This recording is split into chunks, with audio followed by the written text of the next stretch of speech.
우리는 태어날 때 이미 정해진 존재일까요? 아니면 살아가며 스스로를 만들어가는 존재일까요?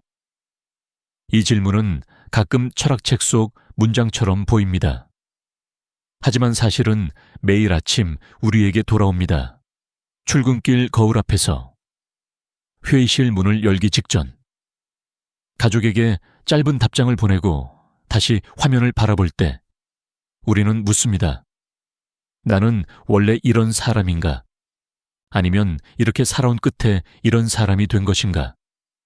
12주 동안 우리는 죽음, 인정, 사랑, 통제, 성장, 헌신, 비교, 욕망, 자기 개선, 힘, 의미를 지나왔습니다. 마지막에 남는 것은 자아입니다. 결국 모든 욕망은 이 질문으로 돌아옵니다. 나는 누구인가? 그리고 나는 무엇이 될 수 있는가?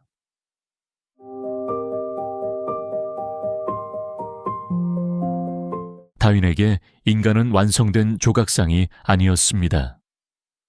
인간은 긴 시간 속에서 변해온 생명체였습니다. 우리는 고정된 본질이 아니라 환경과 선택과 우연을 통과하며 형성된 존재였습니다. 공적의 인간 역시 완성품이 아니었습니다. 하지만 그는 인간을 자연의 변화만으로 보지 않았습니다. 인간은 배움과 이해, 관계와 반복을 통해 다듬어지는 존재였습니다. 다윈은 인간 안에 자연을 보았습니다. 공자는 인간 안에 수양을 보았습니다. 먼저 다윈을 봅니다. 찰스 다윈은 세상을 정복하려는 사람이 아니었습니다. 그는 조용히 관찰하는 사람이었습니다. 그는 자연 앞에서 인간의 자존심을 조금 내려놓았습니다. 새의 부리, 섬의 생물, 작은 화석, 비슷하지만 조금씩 다른 생명의 형태. 그는 거대한 선원보다 작은 차이를 오래 보았습니다. 그의 삶은 이동과 관찰의 삶이었습니다.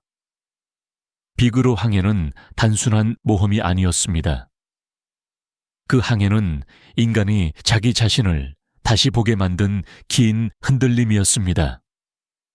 다윈은 자연 속에서 하나의 사실을 받아들였습니다.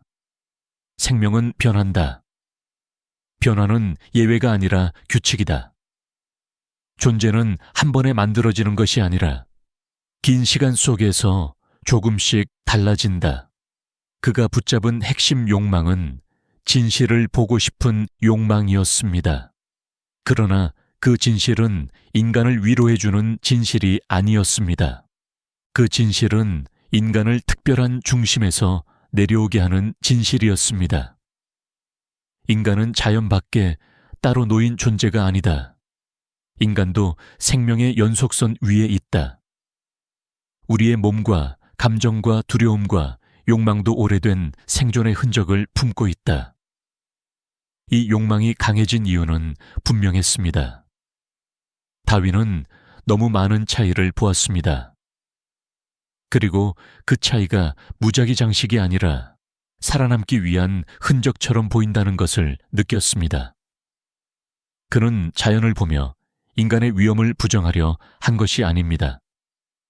오히려 인간을 더 넓은 세계 안에 놓으려 했습니다. 우리가 우리 자신을 이해하려면 인간만 보아서는 부족합니다. 인간 이전의 생명, 인간을 둘러싼 환경, 인간 안에 남아있는 본능까지 보아야 합니다. 다윈의 장면은 극적이지 않습니다. 한 사람이 책상 앞에 앉아 노트를 펼칩니다. 손은 느립니다. 시선은 신중합니다. 그는 성급히 결론을 내리지 않습니다. 관찰을 쌓고 의심을 견디고 다시 기록합니다. 자아에 대한 그의 대답은 이렇게 시작됩니다. 당신은 순수한 의지의 산물이 아니다. 당신은 시간의 산물이다. 당신은 몸을 가진 존재다. 당신은 환경에 반응하며 살아남아 온 존재다. 이 생각이 만든 성취는 거대했습니다. 다윈은 인간이 스스로를 설명하는 방식을 바꾸었습니다. 우리는 더 이상 자신을 하늘에서 떨어진 완성된 존재로만 볼 수 없게 되었습니다. 불안도, 경쟁도, 애착도, 두려움도, 소속 욕구도 완전히 낯선 것이 아니게 되었습니다. 그것들은 약점이기 전에 생명의 흔적입니다. 우리 안에는 오래된 생존의 문법이 있습니다. 그 문법을 이해할 때 우리는 자신을 덜 미워할 수 있습니다. 하지만 다윈의 시선에는 균열도 있습니다.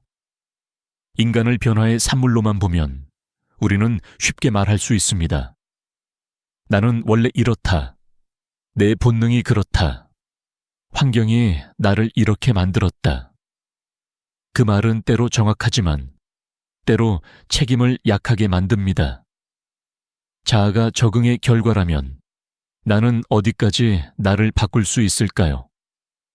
내가 가진 충동과 습관이 오래된 생존의 흔적이라면 그것을 넘어서는 훈련은 가능한가요? 오늘의 시청자에게 다윈은 이상하게도 위로가 됩니다. 우리는 스스로를 너무 도덕적으로만 판단합니다. 왜 나는 이렇게 불안할까? 왜 나는 남의 평가에 흔들릴까? 왜 나는 쉬어도 긴장을 풀지 못할까? 다윈은 말합니다. 당신은 고장난 기계가 아니다. 당신은 살아남기 위해 조정되어 온 생명체다. 그러나 그는 동시에 묻습니다. 그 오래된 반응이 지금의 삶에도 유효한가? 다윈을 한 문장으로 정리하면 이렇습니다. 자아는 고정된 영혼이 아니라 시간과 환경 속에서 형성된 살아있는 변화입니다. 그래서 다윈의 자아는 겸손합니다. 그 자아는 자신을 과대평가하지 않습니다. 내가 내 모든 것을 통제한다고 말하지 않습니다. 동시에 자신을 포기하지도 않습니다. 생명은 늘 조건 속에서 길을 찾았기 때문입니다. 조건은 우리를 제한하지만 조건 안에서 작은 변형도 일어납니다. 직장에서 반복되는 반응도 그렇습니다. 상사의 표정 하나에 몸이 먼저 긴장합니다. 동료의 성과 앞에서 마음이 먼저 움츠러듭니다. 성과표와 평가표 앞에서 우리는 현대인처럼 보이지만 몸은 여전히 위협과 서열을 감지합니다. 다윈의 눈으로 보면 이것은 부끄러운 일이 아닙니다. 이해해야 할 일입니다. 이해는 변명의 언어가 아니라 변화의 출발점입니다. 그는 인간을 낮춘 것이 아니라 인간을 자연 안으로 돌려보냈습니다. 그리고 자연 안에 있다는 사실은 굴욕이 아니라 현실입니다. 우리는 생각하는 존재이기 전에 숨 쉬는 존재입니다. 계획하는 존재이기 전에 반응하는 존재입니다. 자기 개발의 언어가 자주 있는 것은 바로 이 몸의 역사입니다.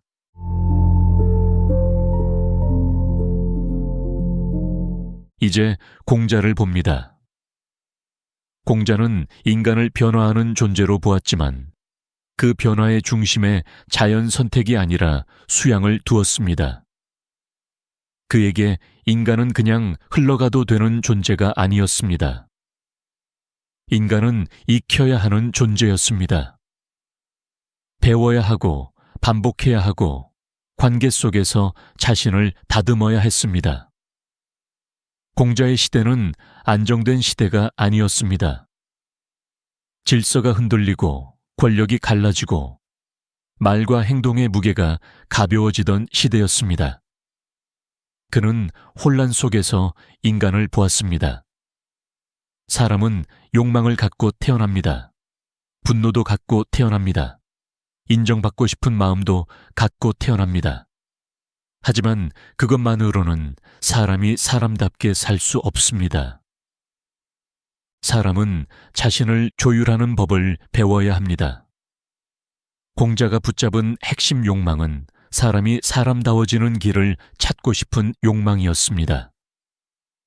그 길은 추상적 고독 속에 있지 않았습니다. 부모와 자식 사이, 스승과 제자 사이, 친구와 친구 사이, 지도자와 공동체 사이, 그는 자아를 혼자만의 내부 공간으로 보지 않았습니다. 자아는 관계 속에서 드러나고 관계 속에서 훈련되며 관계 속에서 무너집니다. 이 욕망이 강해진 이유는 시대의 붕괴였습니다. 질서가 무너질 때 사람들은 대개 힘을 찾습니다. 더 강한 권력, 더 빠른 이익, 더 확실한 지배. 그러나 공자는 다른 방향을 보았습니다. 사람이 먼저 바로 서야 한다. 말의 결이 바로 서야 하고, 태도의 리듬이 바로 서야 하고, 마음의 중심이 바로 서야 한다. 그에게 자아는 발견하는 것이 아니라 길러지는 것이었습니다. 공자의 장면은 한 사람의 독백이 아닙니다. 제자들이 둘러 앉아 있습니다. 질문이 오갑니다. 누군가는 성급하고, 누군가는 부족하고, 누군가는 자신을 과대평가합니다. 공자는 그들을 하나의 기준으로 밀어붙이지 않습니다. 각자의 결을 보며 답합니다. 그는 인간을 재료로 보지 않았습니다. 인간을 가능성으로 보았습니다. 그 가능성은 반복 속에서 조금씩 모습을 얻습니다. 공자의 성취는 인간을 수양 가능한 존재로 본 데 있습니다. 우리는 본능만이 아닙니다. 우리는 습관입니다. 우리는 언어입니다. 우리는 예의 형식 속에서 마음을 배우는 존재입니다. 처음에는 어색한 행동도 반복되면 마음의 자세가 됩니다. 처음에는 외부의 규칙처럼 보이는 것도 오래 익히면 내부의 품격이 됩니다. 공자는 자아를 마음속 깊은 곳에 숨은 진짜 나로만 보지 않았습니다. 그는 행위 속에서 만들어지는 나를 보았습니다. 하지만 공자의 시선에도 균열이 있습니다. 수양이 지나치면 사람은 자기 자신을 계속 교정해야 할 대상으로만 봅니다. 나는 아직 부족하다. 나는 더 단정해야 한다. 나는 더 참아야 한다. 나는 더 예의를 갖춰야 한다.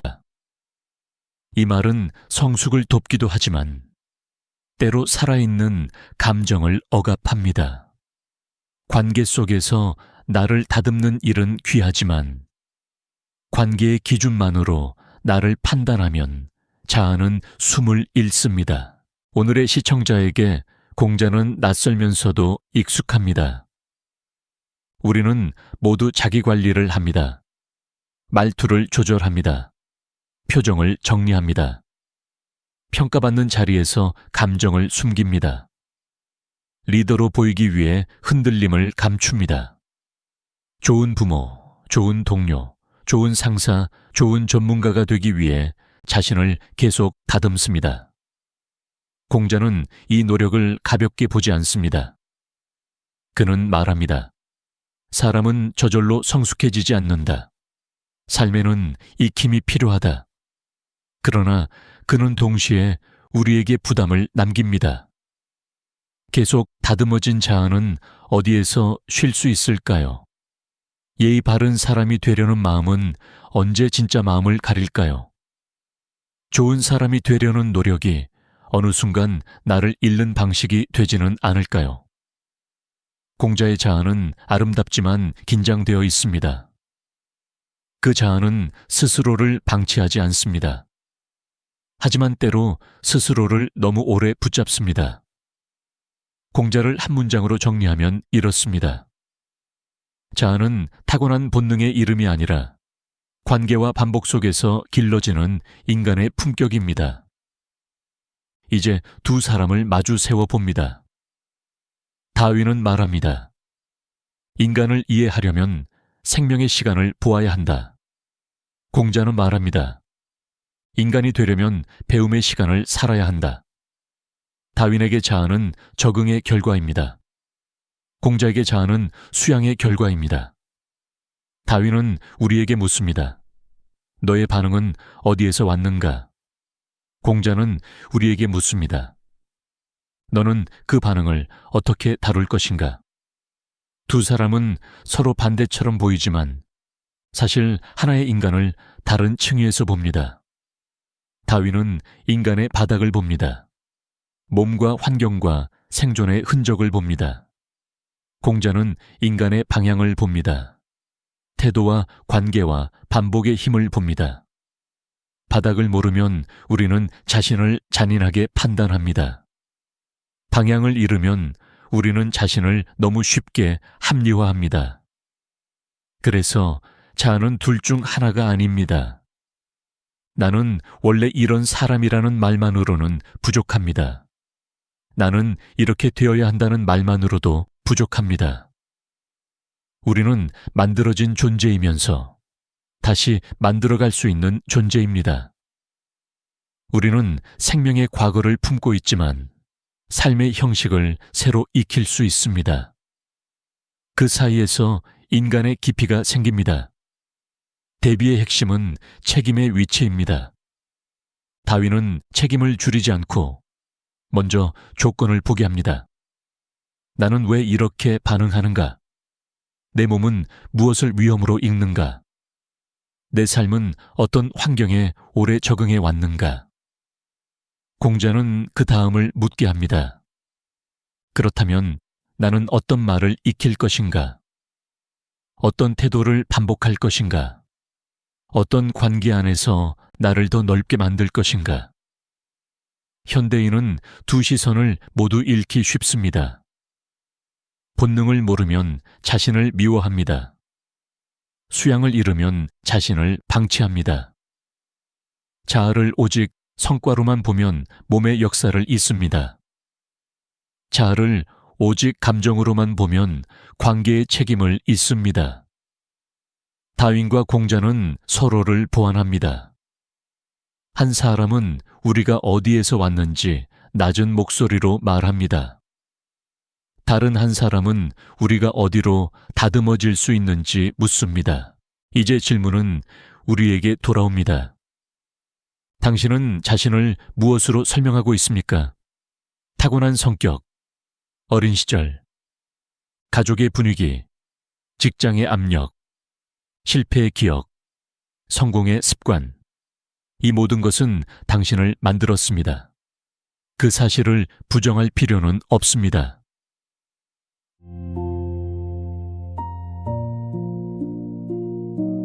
다윈의 시선은 우리에게 말합니다. 당신은 아무 이유 없이 지금의 모습이 된 것이 아니다.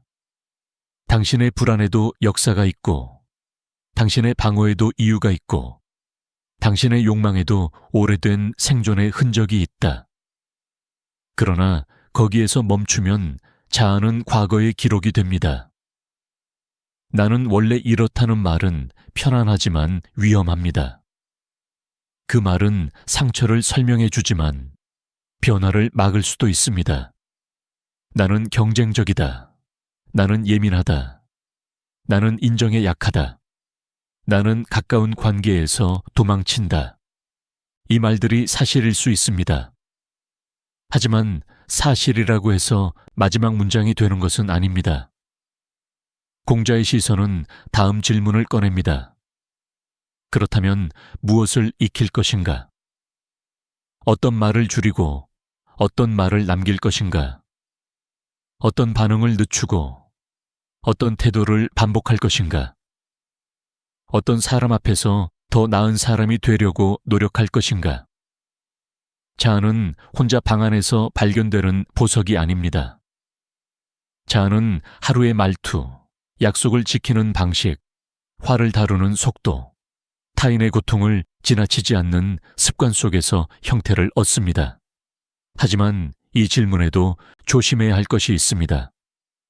우리는 이미 너무 많이 자신을 개선하려 합니다. 더 생산적인 사람, 더 안정적인 사람, 더 매력적인 사람, 더 성공적인 사람, 더 관계를 잘 관리하는 사람. 그런 언어 속에서 자아는 끝없는 프로젝트가 됩니다. 늘 고쳐야 하고, 늘 증명해야 하고, 늘 업데이트해야 하는 대상이 됩니다. 그래서 마지막 질문은 개선의 질문만이 아닙니다. 당신은 자신을 이해하고 있습니까? 그리고 자신을 다듬되 자신을 미워하지 않을 수 있습니까? 다윈 없이 공자만 있으면 우리는 자신에게 너무 엄격해집니다. 공자 없이 다윈만 있으면 우리는 자신에게 너무 관대해집니다. 하나는 이해를 줍니다. 다른 하나는 방향을 줍니다. 인간에게는 둘 다 필요합니다. 자아는 이미 주어진 감옥이 아닙니다. 그렇다고 마음대로 바꿀 수 있는 장난감도 아닙니다. 자아는 시간 위에 놓인 살아있는 형식입니다. 과거가 남긴 결을 알고 현재의 반복을 통해 조금씩 모양을 바꾸는 형식입니다. 어제의 나는 사라지지 않습니다. 하지만 어제의 내가 오늘의 전부가 될 필요는 없습니다. 이 시리즈의 처음에서 우리는 죽음을 물었습니다. 마지막에서 우리는 자아를 묻습니다. 죽음은 삶의 끝을 보여주었고, 자아는 삶의 방식 전체를 다시 묻게 합니다. 무엇을 두려워했는가? 무엇을 인정받고 싶었는가? 무엇을 사랑했고, 무엇을 통제하려 했는가? 무엇을 위해 성장했고, 무엇에 헌신했는가? 무엇과 비교했고, 무엇을 욕망했는가? 어떻게 나아지려 했고, 어떤 힘을 원했으며, 어떤 의미를 붙잡았는가? 그 모든 질문의 중심에 한 사람이 서 있습니다. 바로 나입니다. 그러나 그 나는 단단한 점이 아닙니다. 그 나는 흐름입니다. 생명의 역사에서 온 흐름, 관계의 훈련 속에서 바뀌는 흐름, 때로 무너지고, 때로 배우고, 때로 반복하면서 조금씩 다른 사람이 되는 흐름입니다. 오늘 당신에게 남기고 싶은 질문은 이것입니다. 나는 나를 변명하고 있는가, 아니면 이해하고 있는가? 나는 나를 억압하고 있는가, 아니면 길들이고 있는가? 나는 과거의 사물로만 살고 있는가, 아니면 반복을 통해 다른 형식을 만들고 있는가? 다윈은 우리에게 겸손을 남깁니다. 나는 자연과 시간의 일부라는 겸손입니다. 공자는 우리에게 책임을 남깁니다. 나는 배움과 관계 속에서 나를 다듬을 수 있다는 책임입니다. 겸손 없는 책임은 잔인합니다. 책임 없는 겸손은 체념이 됩니다. 그 둘 사이에서 인간의 자아는 조용히 자랍니다. 우리는 완전히 새로 태어날 수는 없습니다. 하지만 완전히 같은 사람으로만 남아있을 필요도 없습니다. 나를 만든 시간을 이해하십시오. 그리고 나를 만들 반복을 선택하십시오. 자아는 발견되는 것이 아니라 이해되고 견디고 익혀지는 것입니다.